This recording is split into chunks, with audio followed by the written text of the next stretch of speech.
Hi guys, Mrs. Buster again. We are on chapter 15 called The Crickets. It's not a very long chapter, so this shouldn't take very long. The crickets sang in the grasses. They sang the song of summer's ending, a sad, monotonous song. Summer is over and gone, they sang, over and gone, over and gone.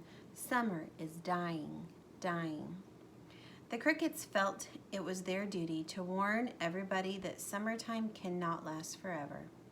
Even on the most beautiful days in the whole year, the days when summer is changing into fall, the crickets spread the rumor of sadness and change. Everybody heard the song of the crickets. Avery and Fern Arable heard it as they walked the dusty road. They knew that school would soon begin again. The young geese heard it, and they knew that they would never be little goslings again. Charlotte heard it and knew that she didn't have much time left. Mrs. Zuckerman, at work in the kitchen, heard the crickets, and a sadness came over her, too. Another summer gone, she sighed. Lurvy, at work building a crate for Wilbur, heard the song and knew it was time to dig potatoes. Summer is over and gone, repeated the crickets. How many nights till frost? Sang the crickets. Goodbye, summer. Goodbye, goodbye. The sheep heard the crickets, and they felt so uneasy they broke a hole in the pasture fence and wandered up into the field across the road. The gander discovered the hole and led his family through, and they walked to the orchard and ate apples that were lying on the ground. A little maple tree in the swamp heard the crickets sing the cricket song and turned bright red with anxiety. Wilbur was now the center of attraction on the farm. Good food and regular hours were showing results.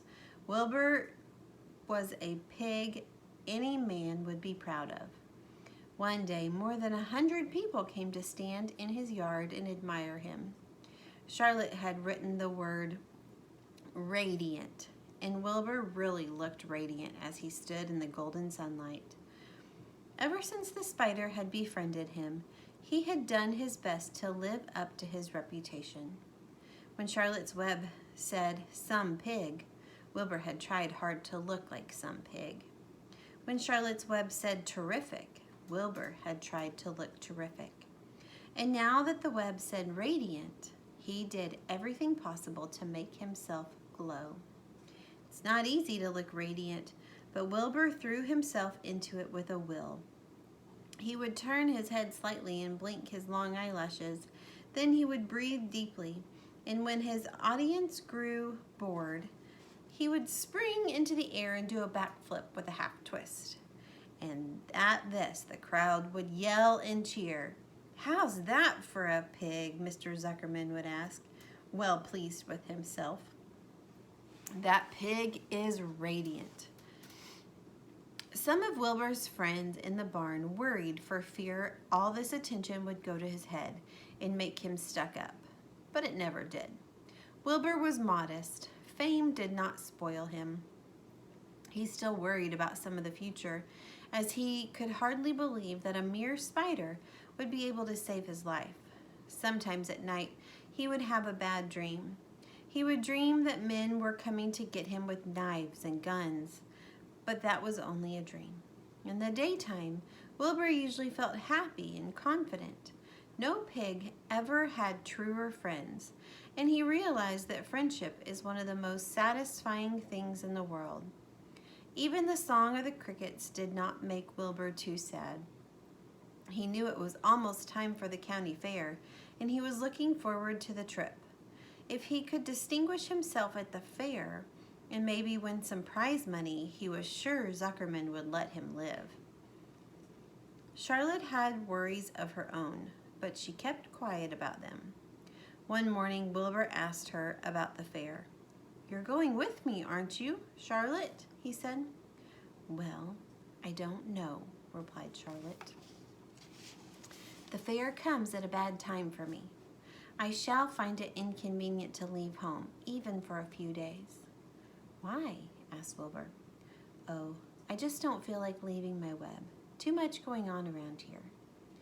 Please come with me, begged Wilbur. I need you, Charlotte. I can't stand going to the fair without you. You've just got to come. No, said Charlotte. I believe I'd better stay home and see if I can't get some work done. What kind of work? Asked Wilbur. Egg laying. It's time I made an egg sack and filled it with eggs. I didn't know you could lay eggs, said Wilbur in amazement.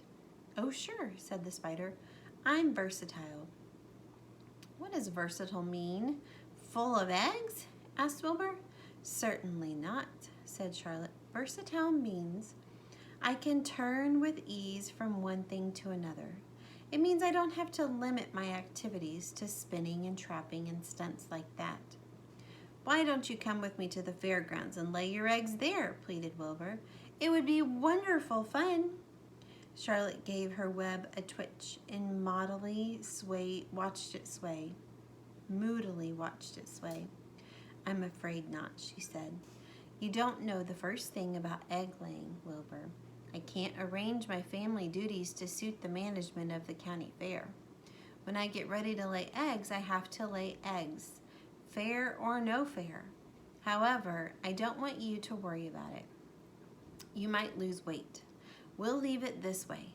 I'll come to the fair if I possibly can. Oh, good, said Wilbur. I knew you wouldn't forsake me just when I needed you the most. All that day, Wilbur stayed inside, taking life easy in the straw. Charlotte rested and ate a grasshopper. She knew that she couldn't help Wilbur much longer. In a few days, she would have to drop everything and build the beautiful little egg sack that would hold her eggs.